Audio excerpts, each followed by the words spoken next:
Hello, everybody. This is Dr. Kevin Connors. Welcome to another episode of Connors Clinic Live podcast. Dr. Karlfeldt, you have a very unique practice. You see people that have cancer and you see people that have other health conditions, but you do things as far as, how you treat disease very different than what we do. So I was really excited to talk to you today and get your perspective on other therapies that people could utilize that I tell you, when some of the therapies that we're going to talk about that you do, there's very few people that are doing stuff like this.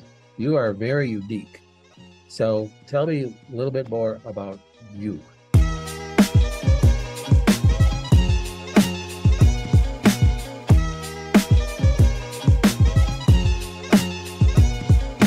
Well, thank you so much, Dr. Connors. And yeah, I'm really excited that the therapies we offer, there aren't that many United States that do it. It is what I would consider kind of at the forefront of integrative oncology, along with a lot of the things that we've done for a while that we know are tried and true. Myself, I'm a naturopathic doctor. I've been practicing been in clinical practice for 35 years, since 1987. Seen hundreds of thousands of patient interactions since then. I've done a couple of TV shows, one that you can find right now on Tubi TV, True Health, with True Health, Body, Mind, Spirit with Dr. Karlfeldt. I currently also do a couple of podcasts, one on integrative Lyme solutions with Dr. Karlfeldt, integrative cancer solutions with Dr. Karlfeldt, where we talk to people that have gone through using integrative therapies then to resolve these different issues, cancer and Lyme, which can be really difficult, obviously. And we run a larger integrative clinic, where we combine then both medical and also naturopathic, and do IVs. We have hyperbaric. We do the photodynamic. We do a lot of detox strategies, and so it's fun. It's powerful when you combine it all, and also I feel that you can. We kind of layer the therapies together to address things, from all around, because cancer is such a complex disease, and so it is important that you look at it from all different angles. Well, could we talk about some of them specifically? I think photodynamic therapy is something that our members ask about, fairly frequently. So could you explain that to a person exactly what that is and how they would use it? Yeah, absolutely. So photodynamic, it's something that's been around for a long time, but it's only been used externally, meaning that a person has a melanoma, then you use a photosensitizing agent, and I'll talk a little bit more about that. But you apply that, and it absorbs into the cancer cells, and then you expose that tumor to light, to laser light, and that triggers oxidation within the cancer cells, so that you kill the cancer cell. And so the issue is, it's that it has been limited to just external tumors. So what we've been working on is then utilizing this technology and being able then to get enough saturation of photosensitizers in tumors that are inside the body, and then also being able then to get laser delivery, light delivery into the tumors that are also inside the bodies. Let's say that you're dealing with lung, or you're dealing with pancreatic, or liver or breast, or wherever it may be. So then we then have a certain kind of photosensitizer that has been developed. As a good friend of mine in Germany that has developed this at the university that he is in, and that it's a non-ionized form of ICG in an cyanide green. And the beauty with that one is that it attracts infrared light, so it pulls infrared light into wherever it's at. So we can introduce that intravenously. And then also we can, if we have access to the tumor, we can then inject it around the tumor to create saturation within the tumor of this photosensitizer. But also when we introduce it intravenously, it will then actually travel, because the tumors have a certain type of vascularity. Their blood vessels are very disorganized, they're leaky, and that allows that actually the saturation to take place within the tumor of the photosensitizer. And this specific one doesn't flush out, it hangs out in the body for like 10 days, 10 to 14 days. And it gives us a window of time that we can then treat, the tumor, because we know that the tumor is getting a saturation, and we can then introduce an intravenous light, to treat then cancer cells that are floating by in the circulatory system, like the circulating tumor cells or cancer stem cells. So we can tag them and then treat them as they're passing by, in addition to then using a very specific type of laser system, or we can even use little optic needles with the laser, optic fiber inside, so we can then target the tumor with these lasers. So let's say an example like a breast cancer that might be several centimeters underneath the surface of the skin. Mm-hmm. You could do an injectable photosensitized agent, and mm-hmm. then would you just laser the surface at that point, or would you do those? Would you do the laser that would be basically injected as well? How would you do that? Yeah, so you can do both, because then you have good access. It's different if you have something in the liver, you don't want to stick a needle into the liver. But if you have like a breast or something that is easily accessible, or sarcoma that is kind of in the leg, or, that is easy to access, then you can then bring these needles, that you have then the optic fiber, and go through the skin barrier and then get close to the tumor, and then laser that from different angles at the same time using these optic fibers. And we can turn that laser up to, to the comfort of the patient. But so you anesthetize the area, and then you bring the fiber optic cables in there, and then to kind of get a strong concentration of that light, of that laser light into that area. Because that has been one of the issues in the past, that we didn't have the technology to be able to deliver strong enough laser light, saturation, because the skin barrier will stop a lot of penetration. And using what has been used in past has been mostly red, and red only goes so deep. Infrared goes quite a bit deeper. And if we can then kind of bypass the skin barrier as well with the optic needle, using then the infrared, we have then a deeper penetration to trigger that oxidative response. Then how many treatments would, let's say a breast cancer, in this example, how many treatments would that person go through? That 14 days that Mm-hmm. So during the 14 days, we usually want to do it at least about 4 times. So twice a week is what we tend to do with the optic needles. And then we use an external as well, and that is done every day. So okay. We want to create as much, and we combine that also. We have laser bed, that's really powerful, that delivers about 1,800 watts. So it's really potent. And then we combine that with like hyperbaric oxygen therapy, and then also have another machine called the Hocket. So because you want oxygen in the tumor in order to be able to oxidize the cell. And so it is important then that we use things like, a hyperbaric to create a saturation of oxygen within the tumor, so we can trigger that oxidation. Okay. We talked about that example of breast cancer. How about an example of a more internal tumor like a colon cancer? Mm-hmm.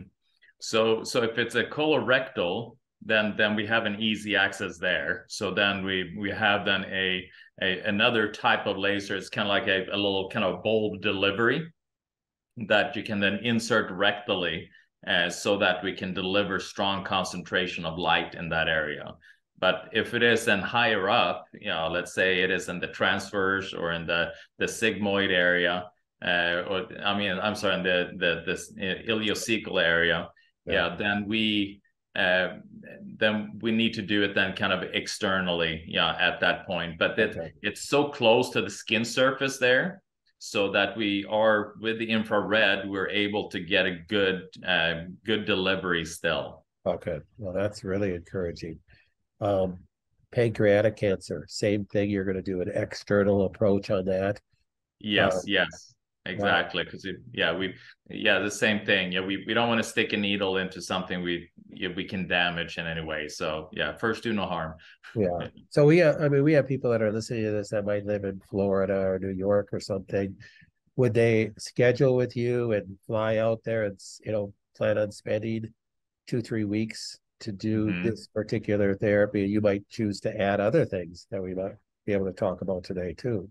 Yeah, so usually what it looks like, patient would call and we'll do like a 15 minute kind of free discovery call where we just kind of say, so I get a feeling for the patient, they get a feeling for me, and I see, if this is a good fit with what we're doing. And if it is, then we schedule then a longer initial, where I can then develop more of an extensive protocol.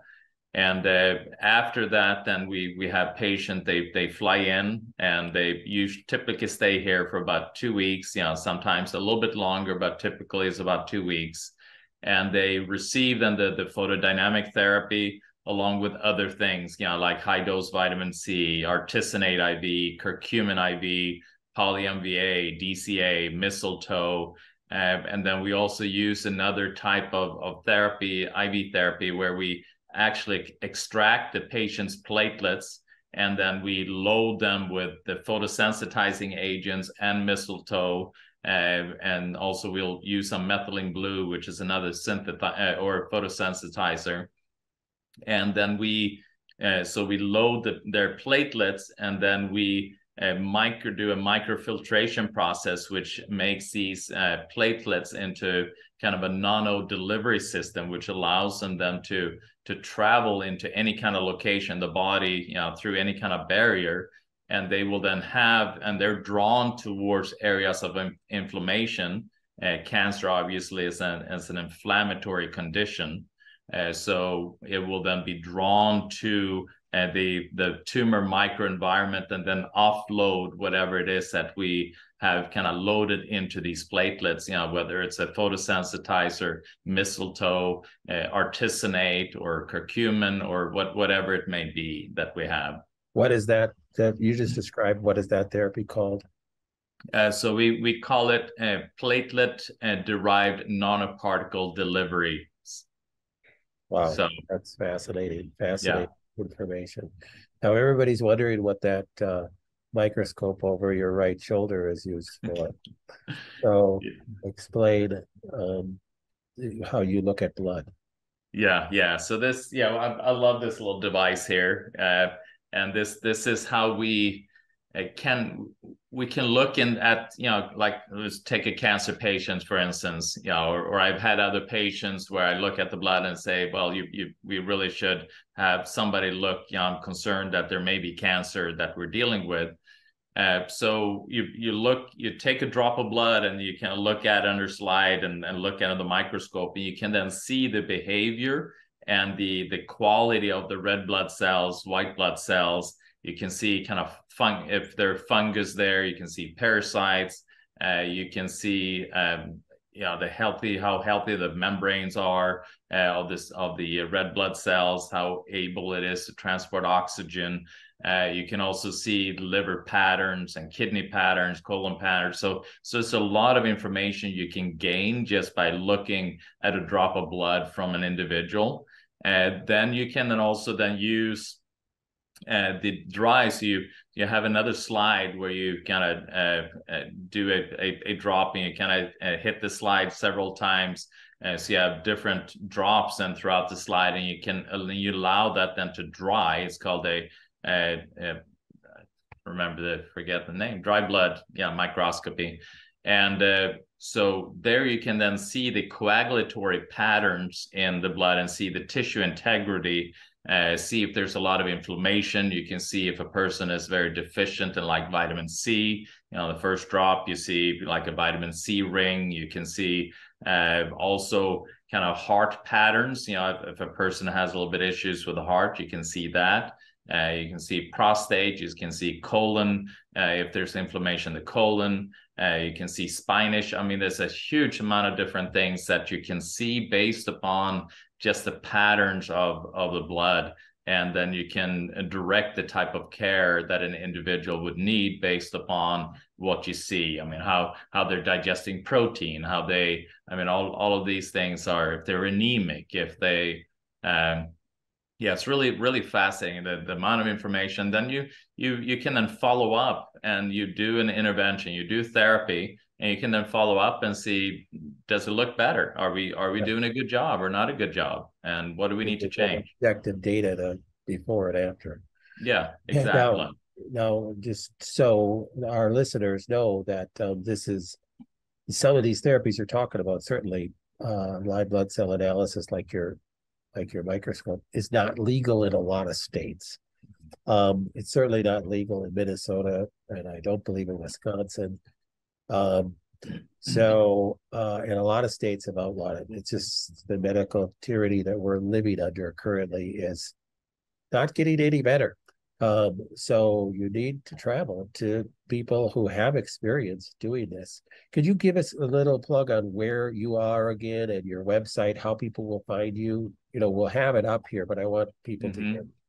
Yes, I'm in Boise, Idaho, actually Meridian, Idaho, which is just a kind of a suburb of Boise, and it is the capital of Idaho. It's a beautiful state. You know, obviously we have winters like you have, Yeah.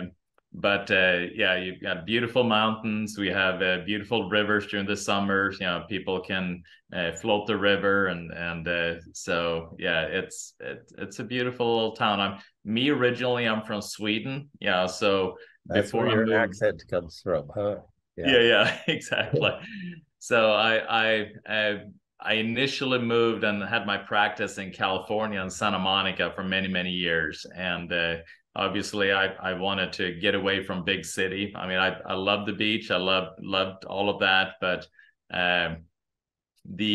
the freedom of being able to do what I do is more accessible here in Idaho than it would be in California. Like you're talking about the nutritional or the live blood cell analysis. I know in Washington it's not legal, and I don't think it's legal in California either, if I remember right. Yeah. So Boise is Idaho is a little bit more freedom loving. So I've been here for 20 years, and yeah, you can find me on the Karlfeldtcenter.com. So it's and then my last name, then center.com. I have a huge amount of resources there. I've done used to have a radio show called Health Made Radio, where I've interviewed, you know, I ran that for about three years. I interviewed a ton of people that are leaders, you know, like Dr. Paul Anderson or Naisha Winters or Neil Nathan, or, you know, so it's a lot of different leaders in their field. And I'm upset that I didn't get a hold of you, you know, before I quit the show. I would have wanted to interview on that as well. But we have the summit where people get to kind of really hear how awesome you are and what you do. So that, you know, that it's a huge amount of resources that you find there. I have a free ebook you can get there. It's called 11 Things When Diagnosed, you know, 11 Things to Address When Diagnosed with Cancer. You know, going through 11 things are really important to look at, so that you can then create a whole program to address what's going on, rather than just doing one thing and thinking that that's enough. So it's all there on my website. Well, I love what you do. I love just the things that you're talking about right now are things that you can't find everywhere. And people think you have to go down to the Mexico clinics or something to get these things. And I'll tell you, there's a lot of people that are very skeptical about traveling across the border and staying there and what they're actually going to get. And the cost can be astronomical to go down there now. We're going to get your information up on our member site so people can have other options. And this is just such a blessing. I'm so glad that we were able to talk to you. Could we have you on again and you can share more information and more stuff that you do? Absolutely. I know your time is valuable and precious to you, but we want to get people to know you more. And make your time more valuable and more precious too, I guess. Yeah, well, I appreciate this opportunity a lot, and yeah, I appreciate everything that you're doing, and we need, I mean, to have these pillars that are emanating or that dispersing good information, good foundational principles, and because a lot of times it is. I kind of liken cancer therapy. I mean, yes, you can do all these different fancy things, but if you don't have the foundational things, then you can't get anywhere. And it is important, like that we all keep communicating about the foundational. You good eating, yeah, good mindset, good exercise, good movement, and then bringing in detoxification, bringing in all these different factors that are key. And by setting those right and having that as a foundation, then you can take the next step to these more the kind of fancy, I would say, more heroic type of treatment that we do here. Yeah, that's fantastic. Well, thank you so much, Dr. Michael Karlfeldt in Boise, Idaho. We are going to have your information up on our site. I know our listeners are going to be really pleased to hear all that you do. Just having an option in the U.S. is just fantastic. Yeah, well, thank you, and I do want to do a shout out also for the summit that we have that I've interviewed you on, a regenerative medicine summit. Yes. That will air January 10th. Which it would be a fantastic summit. So yeah, so that'd be a fantastic way for people to get the information as well. So thank you so much for having me. I appreciate this. All right. Well, we'll talk again very soon. Thank you so much. That'd be great. Thanks so much. Bye-bye.